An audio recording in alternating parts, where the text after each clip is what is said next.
Baghdad شریف میں ایک غریب موچی رہا کرتا تھا۔ اس موچی کی یہ خواہش تھی کہ موت آنے سے پہلے اللہ مجھے حج کی سعادت عطا کرے۔ وہ موچی حج کے لیے جانا تو چاہتا تھا لیکن اس کی حیثیت نہیں تھی۔ وہ چاہتا تھا کہ وہ خانہ کعبہ کا طواف کرے، گنبد خضرا کی زیارت کرے، لیکن وہاں تک جانے کے لیے اس کے پاس اسباب نہیں تھے۔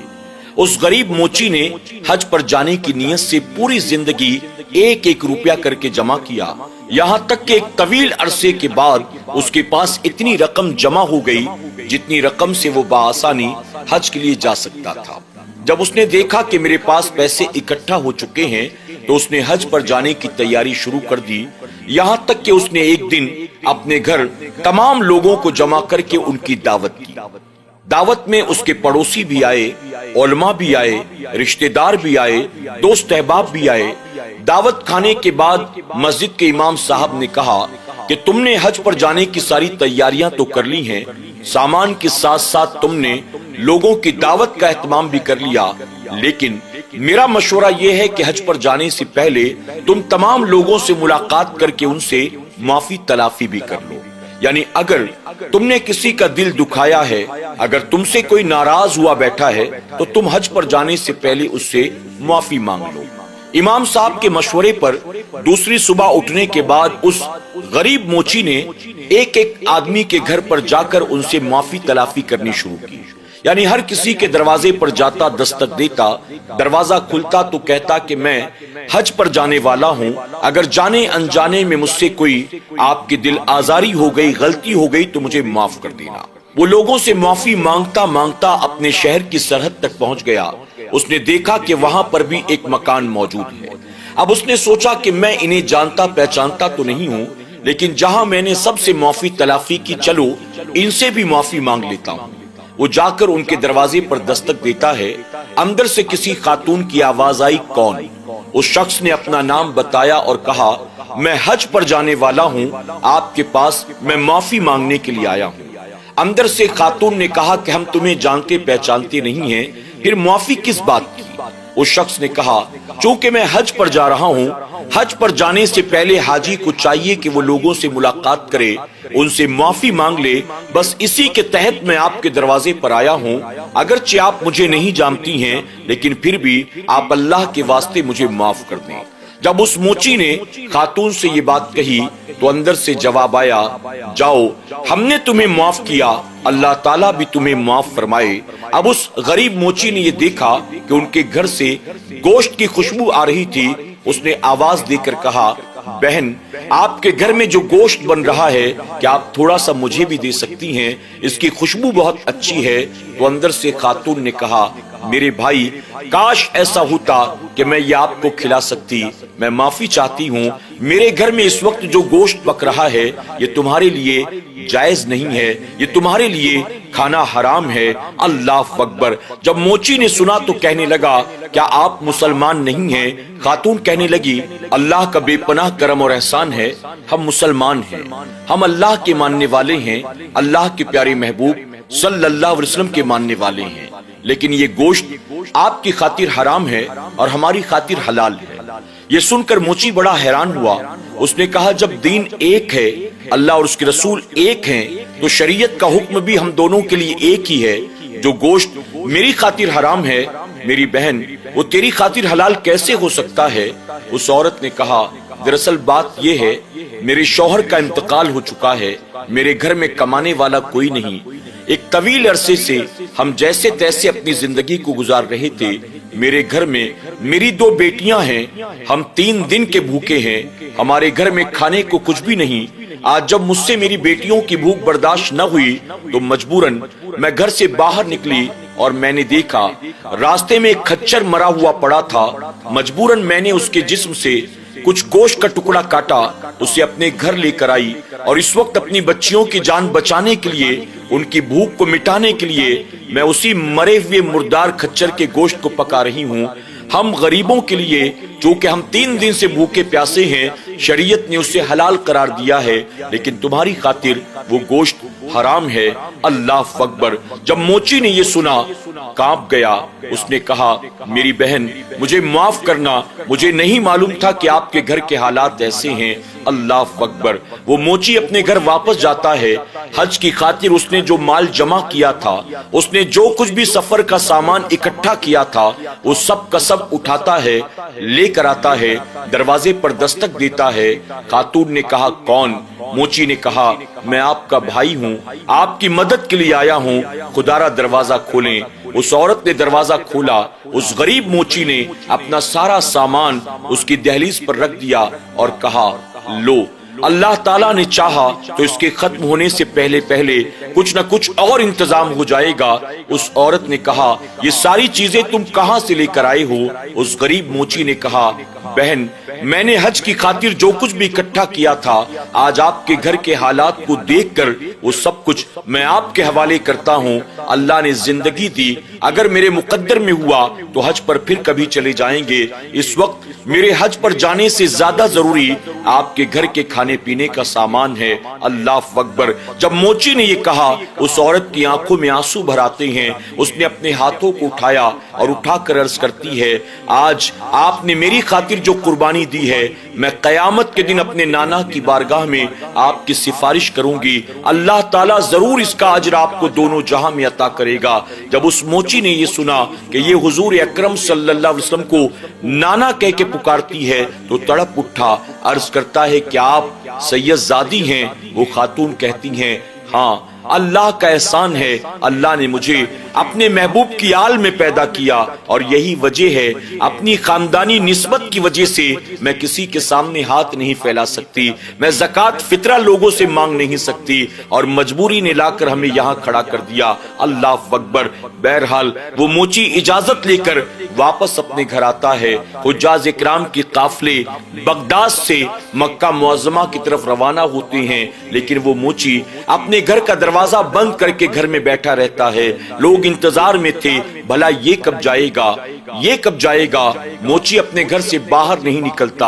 اب لوگوں نے تانا دینا شروع کر دیا۔ اس موچی کی بیوی جب بازار جاتی تو لوگ اس کو تانا دیتے، اس کے بچے باہر کھیلنے کو نکلتے تو لوگ بچوں کو تانا دیتے، یہاں تک کہ لوگ موچی کو برا بھلا کہنے لگے، تمہارا باپ، تمہارا شوہر آخر کیسا ہے؟ اللہ تعالیٰ نے اس کو کتنا خوبصورت موقع عطا کیا تھا، اس کے پاس حج پر جانے کا سارا انتظام تھا، اس کے باوجود بھی ظالم نہ گیا، کتنا بدبخت ہے، کتنا برا انسان ہے، کتنا بخیل انسان ہے۔ لوگ برا بھلا کہتے رہے، تانا دیتی رہے۔ وہ موچی اپنے گھر کے دروازے کو بند کر کے گھر میں بیٹھا رہا، روتا تھا، رب کی بارگاہ میں دعائیں کرتا تھا، لیکن اس کے باوجود اس نے کسی کو اف تک نہ کہا۔ حج کا موقع آتا ہے، مکہ معظمہ میں پوری دنیا سے حجاج اکرام کے قافلے پہنچے۔ ان آنے والوں میں خواجہ بختیار کاکی رحمت اللہ تعالی علیہ بھی تھے۔ آپ اپنے مریدوں اور شاگردوں کے ساتھ مکہ معظمہ پہنچے تھے۔ حج کے ایام شروع ہو گئے۔ حجاج اکرام ایک ایک کر کے حج کے ارکان کو ادا کر رہے تھے، یہاں تک کہ جب وہ لوگ حج سے فارغ ہو گئے، خواجہ بختیار کاکی رحمت اللہ تعالی کے مریدوں نے کہا حضور اب واپسی کا وقت قریب ہے، آپ ہمارے ساتھ چلیں تاکہ ہم اپنوں کے لیے کچھ تحفہ وغیرہ خرید لیں، کچھ کھجوریں، زمزم لے لیں۔ اس پر خواجہ بختیار کاکی نے فرمایا مجھے کوئی خریداری نہیں کرنی، تم لوگ جاؤ، میں خانہ کعبہ کے پاس جاتا ہوں، میں اللہ کی بارگاہ میں دعا کرنے کے لیے جا رہا ہوں۔ یہ کہہ کر خواجہ بختیار کاکی رحمت اللہ تعالی خانہ کعبہ کے سائے میں آ کر بیٹھ گئے، اللہ کی بارگاہ میں ہاتھ اٹھا کر دعائیں مانگ رہے تھے۔ آپ فرماتے اچانک میں نے دیکھا آسمان سے دو فرشتے اترتے ہیں، خانہ کعبہ کے قریب آ کر کھڑے ہو گئے۔ ایک فرشتے نے دوسرے فرشتے سے کہا تمہیں پتا ہے اس سال اللہ تعالیٰ نے تمام حجاج اکرام کے حج کو قبول کر لیا؟ تو دوسرے نے کہا اس سال کتنے لوگوں نے حج ادا کیا ہے؟ پہلے فرشتے نے کہا اس سال 2 لاکھ لوگوں نے حج کو ادا کیا اور اللہ نے ان تمام 2 لاکھ لوگوں کے حج کو قبول فرما لیا۔ اس پر اس فرشتے نے حیرت سے کہا اچھا ان تمام 2 لاکھ لوگوں کے حج کو اللہ نے بھلا کیسے قبول فرمایا؟ اس پر فرشتہ جواب دیتا ہے اللہ کا ایک نیک بندہ جو بغداد میں رہتا ہے، بہت غریب ہے، موچی ہے جو حج پر آنا چاہتا تھا وہ حج پر نہ آ سکا، اللہ نے اس کی برکت سے اس سال تمام لوگوں کے حج کو قبول کر لیا۔ اللہ اکبر۔ خواجہ بختیار کاکی رحمت اللہ تعالی فرماتے ہیں جب میں نے یہ سنا تو مجھے بڑا تعجب ہوا، میں نے فرشتوں کے قریب جا کر کہا فرشتوں مجھے بلا بتاؤ تو صحیح آخر وہ اللہ کا نیک بندہ کون ہے جو حج پر آنا چاہتا تھا حج پر نہیں آ سکا، اس کے باوجود اللہ نے اس کی برکت سے سب کے حج کو قبول کر لیا، وہ ہے کون، کہاں رہتا ہے، میں اس سے ملاقات کرنا چاہتا ہوں۔ خواجہ بختیار کاکی رحمت اللہ تعالی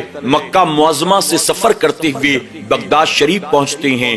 آپ بغداد شریف میں اس موچی کے علاقے کو تلاش کرتے ہیں، آپ وہاں جا کر اس کا پتہ ڈھونڈتے ہیں اور پھر دروازے پر دستک دیتے ہیں۔ اندر سے موچی نے پوچھا کون ہے؟ آپ نے فرمایا میں بختیار کاکی ہوں، ہندوستان کا رہنے والا ہوں، اس وقت مکہ معظمہ سے حج ادا کر کے تم سے ملاقات کرنے کے لیے آیا ہوں۔ موچی نے گھر کا دروازہ کھولا اور کھول کر کہا آپ مجھ سے ملاقات کرنے کے لیے آئے ہیں، آخر کیا بات ہے؟ اس پر خواجہ بختیار کاکی نے کہا اے اللہ کے بندے مجھے بتا آخر تو نے وہ کون سا نیک عمل کیا کہ جس کی وجہ سے اللہ تعالیٰ نے اس سال تمام حجاج اکرام کے حج کو قبول فرما لیا۔ یہ سن کر موچی کی آنکھ میں آنسو بھر آتے ہیں، وہ کہتا ہے خدارا یہ بات آپ کسی کے سامنے نہ کریے گا، لوگ مجھے پہلے ہی تانا دے رہی ہیں، لوگ مجھے پہلے ہی برا بلا کہہ رہی ہیں، اگر کسی نے یہ بات سن لی تو لوگ مجھے دیوانہ کہیں گے، لوگ مجھے پاگل اور مجنون کہنا شروع کر دیں گے۔ خواجہ بختیار کاکی فرماتے نہیں میں جو کچھ کہہ رہا ہوں یہ بات بالکل صحیح ہے، میں نے خود خانہ کعبہ کے سائے میں فرشتوں سے یہ بات اپنے کانوں سے سنی ہے، لیکن اس موچی کو اس بات پر یقین نہ ہوا۔ خواجہ بختیار کاکی نے اس سے ملاقات کی، آپ نے اسے مبارکباد دی، آپ نے فرمایا مجھے بتا تو صحیح تو نے وہ نیک کام کون سا کیا؟ وہ غریب موچی کہتا ہے میرے پاس کوئی نیکی نہیں ہے، البتہ میں نے ایک کام ضرور کیا ہے، میں نے حج پر جانے کے لیے جو پوری زندگی پیسہ جمع کیا تھا، میں نے سفر حج کا جو سامان اکٹھا کیا تھا، ایک غریب سیدہ زادی کو دیکھ کر ان کی بچیوں کی بھوک کو دیکھ کر میں نے اپنا وہ سب کچھ ان کے حوالے کر دیا ہے۔ خواجہ بختیار کاکی نے جب سنا آپ نے اس موچی کو اپنے سینے سے لگایا، اس کی پیشانی کو چوم کر آپ نے فرمایا یقیناً یہی تیری وہ نیکی ہے کہ جس کی برکت سے اللہ نے اس سال 2 لاکھ لوگوں کے حج کو قبول فرما لیا، تجھے بہت بہت مبارک ہو۔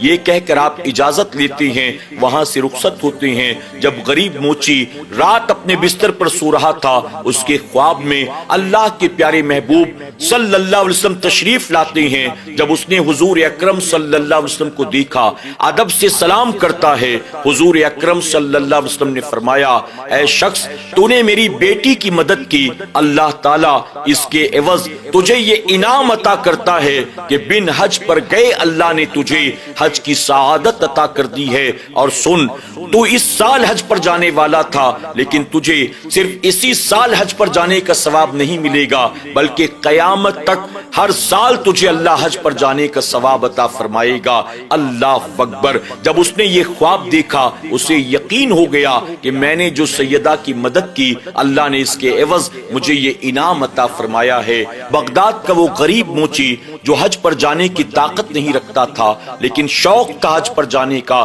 اس نے ایک ایک روپیہ جمع کیا اور جب حج پر جانے کا وقت قریب آیا ایک غریب سیدہ کی پریشانی کو دیکھ کر اس نے اپنا سب کچھ ان کے حوالے کر دیا۔